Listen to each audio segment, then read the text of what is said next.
Hello, and thank you for joining me again. We are going to be discussing in this presentation the Four Noble Truths.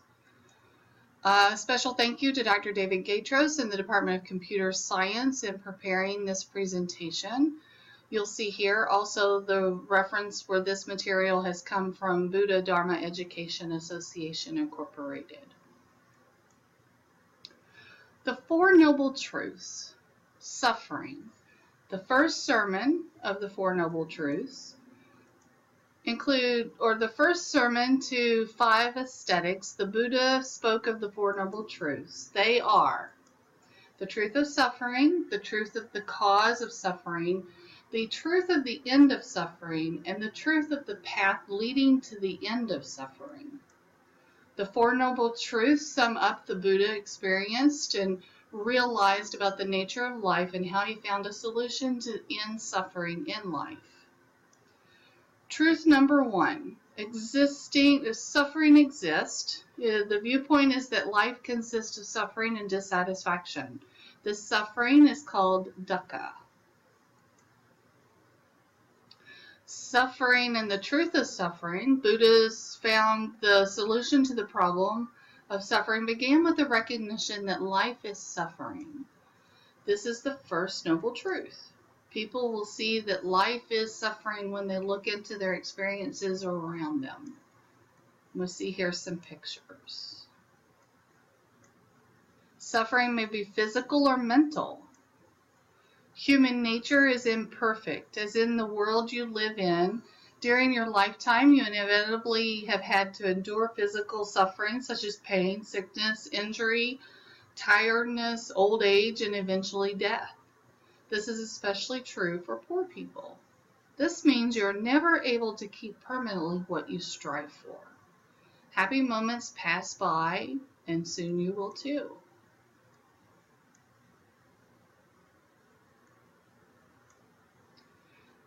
We see physical suffering. There are four forms of physical suffering which is unavoidable. Birth, sickness, old age, and what do you think the next one is? Death. We see here a child born with no arms and legs, someone homesick, someone very sad or old in age, and then we see death or a funeral. Suffering must be borne alone, as there is no other person that can take away the suffering. For an example, a mother cannot experience the pains of illness for her child. The Buddha taught to recognize that suffering is part of life and cannot be avoided. Truth number two, suffering arises from attachment to desires. The cause of suffering is called samadaya and tanha. It is the desire to have and control things, such as craving for sensual pleasures. For example, if you desire fame and fortune, you will surely suffer disappointment and perhaps even cause suffering for others. Attachment to material things creates suffering because attachments are transient and loss is inevitable. The suffering will necessarily follow.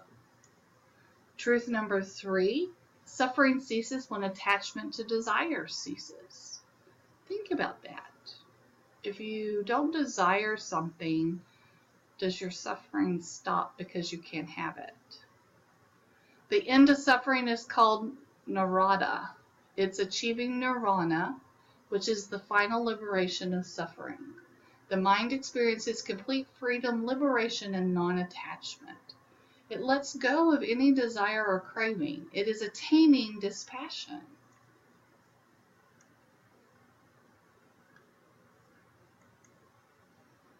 The story of Kissa Gautama, or Gautami. She was a young woman from a well-to-do family. One day her only son fell sick and suddenly died. She was very sad and brought the child around to ask for a medicine to cure him. She met the Buddha, and the Buddha asked her to give 5 mustard seeds, or to get 5 mustard seeds from any family which had never experienced death. She went from household to household, and she finally realized that the Buddha wanted her to find out herself that death comes to all. She finally accepted the facts and became the Buddha followers, one of the Buddha followers. We see mental suffering. There's 3 forms of mental suffering. Do you know what they are?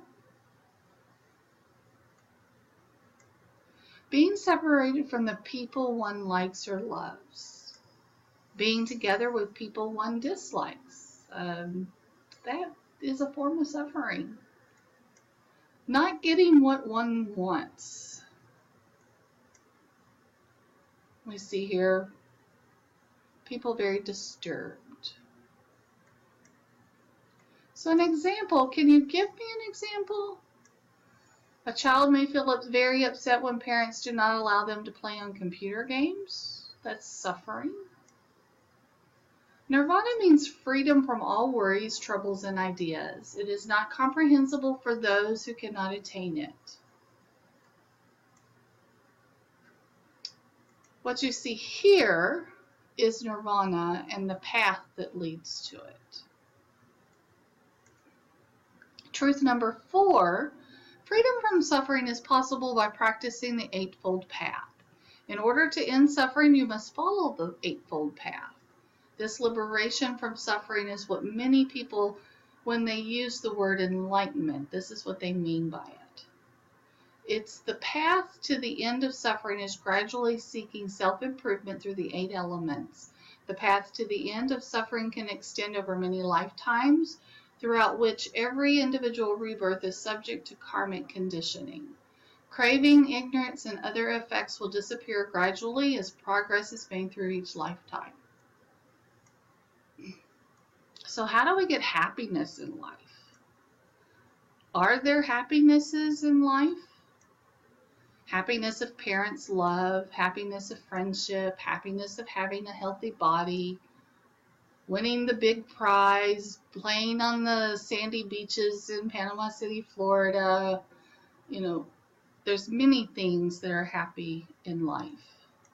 The Buddha taught people to be aware that all forms of worldly happiness are impermanent.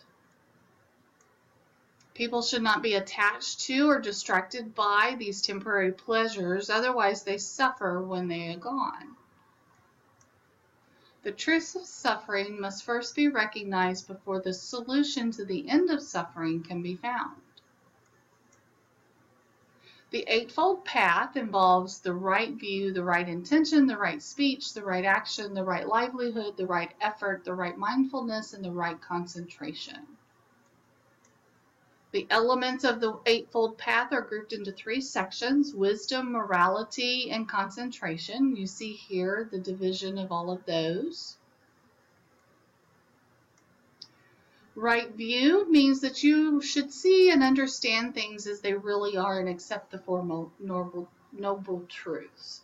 You need to accept that all beings are subject to suffering and realize the impermanent and imperfect nature of worldly objects and ideas. This will help you to have complete understanding of the true nature of all things. Since your view of the world forms all our thoughts and your actions, right view yields right thoughts and right actions. While right view concerns understanding and wisdom, right intention refers to the kind of mental energy that controls your actions. It is a commitment to ethical and mental self-improvement. The Buddha stated that you should have intentions of renunciation and resistance to the pull of desire, goodwill and resistance of feelings of anger and aversion, and harmlessness in not thinking or acting cruelly, violently, or aggressively, but instead developing compassion. Ethical conduct is simply the right speech, the right action, and right livelihood. These are the next 3 items in the Eightfold Path that are to the ending of suffering in life.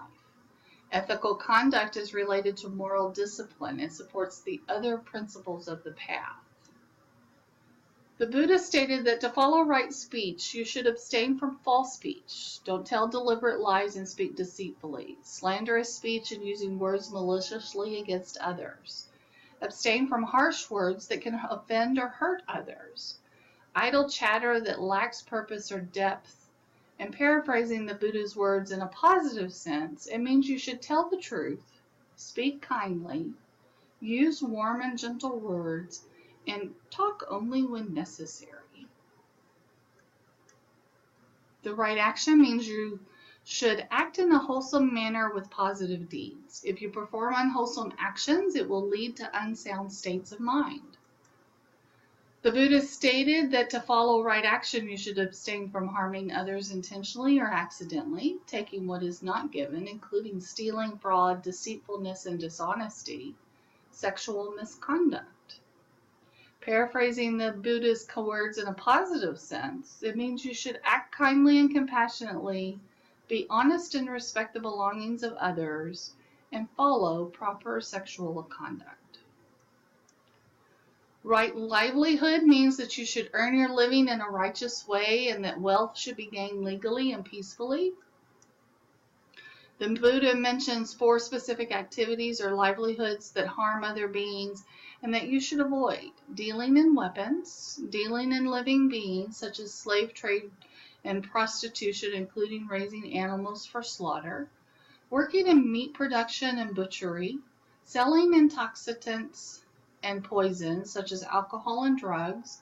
Also, you should avoid any occupation that violates the principles of right speech and right action. The right effort is you should follow right effort, which is working to achieve what is right. It is necessary for you to achieve the other principles of the path. Without right effort, nothing can be achieved. Misguided effort can distract your mind from its task, often resulting in confusion. Your mental energy and effort can be either wholesome or unwholesome. This can lead to self-discipline, honesty, benevolence, and kindness, or can resist in desire or result in desire, envy, aggression, and violence. The Buddha lists 4 types of endeavors that lead to perfection. Who wouldn't want to be perfected? Prevent the arising of unwholesome states. Abandon unwholesome states that have already arisen. Arouse wholesome states that have not yet arisen. Maintain and perfect wholesome states already risen. Right mindfulness is controlled and perfected thinking and reasoning. It is your mental ability to see things as they are with clear consciousness. When you have right mindfulness, you are aware of the thought process where you can actively observe and control the way your thoughts go.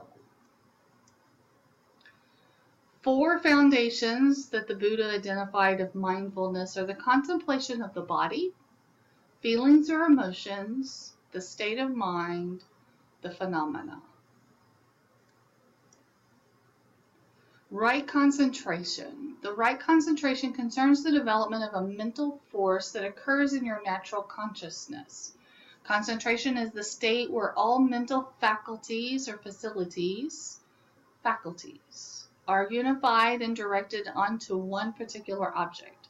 Right concentration means concentration on wholesome thoughts and actions. The Buddhist method to develop right concentration is through meditation. When you meditate, your mind focuses on a selected object. You can then reach elevated levels of concentration in everyday situations.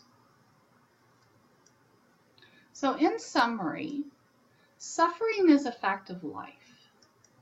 There are 4 forms of physical suffering which is unavoidable, namely birth, sickness, old age, and death. There are 3 forms of mental suffering, namely being separated from the people one loves and likes, being together with people one dislikes, not getting what one wants. The truths of suffering must first be recognized before the solution to the real problems of life can be found. And that concludes the presentation on Buddha and the 4 Noble Truths. Thank you for listening, and we'll see you next week.